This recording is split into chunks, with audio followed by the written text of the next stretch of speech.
World heritage শান্তিনিকেতনে ভেঙে ফেলা হচ্ছে শিল্পীর বাড়ি। শান্তিনিকেতনে ভেঙে ফেলা হচ্ছে প্রখ্যাত শিল্পী অবনীন্দ্রনাথ ঠাকুরের বাড়ি, যা নিয়ে ক্ষোভ আক্ষেপ সকলের।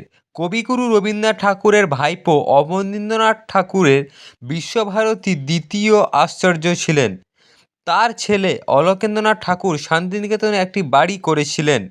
সেই বাড়ি বেশ কিছুদিন ছিলেন অবনীন্দ্রনাথ ঠাকুর। তার নাম অনুসারে শান্তিনিকেতনে ওই জায়গার নাম হয় অবনপল্লী। সেই ঐতিহ্যবাহী স্মৃতি বিজড়িত আবাস নামক বাড়িটি ভেঙে ফেলা হচ্ছে। জানা গিয়েছে সেখানে নাকি বহুতল নির্মাণ হবে। প্রশ্ন উঠেছে, এভাবেই কি কবির স্বাদের শান্তিনিকেতন ঠিকাদার জমি হাঙ্গরদের দখলে চলে যাবে? জানা গিয়েছে গত 2 দশক ধরে বোলপুর থেকে শান্তিনিকেতনে জমি মাফিয়াদের দৌরাত্ম্য নতুন কিছু নয়। কখনো ঐতিহ্যবাহী কোপাই নদীর তর দখল করে নির্মাণ হচ্ছে, কখনো আদিবাসীদের জমি দখল করে গড়ে উঠছে বিলাসবহুল আবাসন, রিসর্ট, রেস্তোরাঁ, বহুতল হোটেল, লজ প্রভৃতি। এই অভিযোগ ভুরি ভুরি। আর এই অভিযোগ পেয়েও নির্বিকার প্রশাসন, তারও অভিযোগ বিস্তর। তবে এবার প্রখ্যাত চিত্রশিল্পী তথা লেখক অবনীন্দ্রনাথ ঠাকুরের বাড়ি ভেঙে ফেলা হচ্ছে শান্তিনিকেতনে। শান্তিনিকেতনে পূর্বপল্লীর শেষে অবনপল্লীতে। উল্লেখ্য, কবিগুরু রবীন্দ্রনাথ ঠাকুরের ভাইপো অবনীন্দ্রনাথ ঠাকুর। প্রতিষ্ঠাতা হিসাবে বিশ্বভারতীর প্রথম আচার্য ছিলেন রবীন্দ্রনাথ ঠাকুর। 1941 সালে কবির মহাপ্রয়াণের পর 1942 সালে বিশ্বভারতীর দ্বিতীয় আচার্য হয়েছিলেন অবনীন্দ্রনাথ ঠাকুর। তখনও বিশ্বভারতী কেন্দ্রীয় বিশ্ববিদ্যালয় হয়নি। তবে শান্তিনিকেতনে মানুষজনের কাছে তিনি অবন ঠাকুর নামেই বেশ পরিচিত। মহর্ষি দেবেন্দ্রনাথ ঠাকুরের মেজ ভাই গিরিশচন্দ্র ঠাকুর, তার ছেলে গুণেন্দ্রনাথ ঠাকুর ও স্ত্রী সৌদামিনী ঠাকুরের শান্তিনিকেতনের সঙ্গে তার যোগ ও রবীন্দ্রনাথ ঠাকুরের সান্নিধ্যে কথোপকথন, শিল্পচর্চা প্রভৃতি নিয়ে বহু লেখনী ইতিহাস রয়েছে। প্রখ্যাত চিত্রশিল্পীর পাশাপাশি অবনীন্দ্রনাথ ঠাকুর লেখকও ছিলেন। চিত্রকলার মধ্যে দিয়ে কাহিনী বর্ণিত শকুন্তলা, রাজকাহিনী, ক্ষীরের পুতুল, ভারত শিল্প, নালক প্রভৃতি কালজয়ী বইয়ের স্রষ্টা অবনীন্দ্রনাথ ঠাকুর। এরকম একজন মানুষের বাড়িও বাদ গেল না। ভেঙে গুঁড়িয়ে দেওয়া হচ্ছে ঐতিহ্যবাহী, গুঁড়িয়ে দেওয়া হচ্ছে স্মৃতি, যা নিয়ে রীতিমতো আক্ষেপ ক্ষোভ শান্তিনিকেতনের অধ্যাপক, আশ্রমিক সকলেরই। বোলপুর পৌরসভার তৎপরতায় বাড়ি ভাঙার কাজ বন্ধ করা হলো। এই প্রসঙ্গে বোলপুর পৌরসভার চেয়ারম্যান মাননীয়া পর্ণা ঘোষ সাংবাদিকদের মুখোমুখি হন। বোলপুর শান্তিনিকেতন থেকে কাজী আমিরুল ইসলামের রিপোর্ট, সিউড়ি টাইমস।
আপনারা সবাই জানেন যে রবি ঠাকুর আমাদের প্রাণে, আমাদের মনে, আমাদের সবখানে। আর আমরা বোলপুর শান্তিনিকেতনবাসী চাই যে রবি ঠাকুরের ঐতিহ্য বোলপুর শান্তিনিকেতনময় জুড়েই থাকুক। ঠিক 2-3 দিন আগে আপনারা শুনেছেন যে এমনই একটি ঘটনা হয়েছে যেখানে অবনীন্দ্রনাথ ঠাকুরের বাড়িতে ভেঙে ফেলা হচ্ছে। আর সাথে সাথে আমরা মনে করেছি যে এই বাড়িটার সঙ্গে তো বহু স্মৃতি, বহু ঐতিহ্য জড়িয়ে আছে। এটা নিয়ে কিছু কথা বলবো বলেই আজকে প্রেসমিটটা করা। কি পদক্ষেপ নিয়েছে পৌরসভা বা কি করতে চলেছে? আমরা যখন শুনলাম যে এরকম বাড়িটা ভেঙে ফেলা হচ্ছে, স্বাভাবিক কারণে আমাদের খুব কষ্ট হয়েছিল। না, আমি এর আগেও বলেছি, এখনও বলছি যে আমরা সব সময়ের জন্য চাইবো, এবং আগামী প্রজন্ম যারা আসছে তারাও যাতে জানতে পারে বা বুঝতে পারে যে রবি ঠাকুরের ঐতিহ্য সবসময়ই এখানে বিরাজমান থাকবে, সেটা আমরা করে যেতে চাই। এই কারণেই ওই কাজটিকে আমরা আপাতত বন্ধ করে দিয়েছি। ওরা কাজটা কি বন্ধ করেছেন? বন্ধ বলতে আমরা যখন জানতে পারলাম যে এরকম হচ্ছে, আমরা বোলপুর মিউনিসিপ্যালিটির থেকে এখানে যারা আছেন আধিকারিক সহকর্মীরা গিয়ে ওখানে একটা তালা ঝুলি দিয়ে আসা হয়েছে এবং বলা হয়েছে যে কাজটা কিন্তু বন্ধ। বলছি ম্যাডাম, পরবর্তী প্রক্রিয়া কি আপনাদের? বাড়ি তো ভাঙা পড়েছে, তো সেক্ষেত্রে এবার তার ঐতিহ্যকে ফিরিয়ে আনার ক্ষেত্রে কি কিছু করা দেখুন, ভাবনা চিন্তা রয়েছে? বাড়িটা ভাঙা পড়েছে, সেটা বন্ধ করা হয়েছে, কেননা প্রথমেই আমি বলেছি যে ঐতিহ্যকে আমরা নষ্ট হতে কখনোই দেবো না। তো এর পরের ভাবনাটা নিশ্চয়ই ভাবা হবে যে তার ঐতিহ্য যাতে বজায় ভাঙার থাকে। ক্ষেত্রে কি অনুমতি নেওয়া হয়েছিল? না, আমরা কিছু জানি না। আমরা বোলপুর পৌরসভাও জানি না যে এটা ভাঙা হচ্ছে। স্থানীয় তো তৃণমূল কাউন্সিলর রয়েছেন চন্দন মণ্ডল, তো তিনিও কি জানাননি? উনি তো পৌরসভার সদস্যই। উনিও জানতেন না।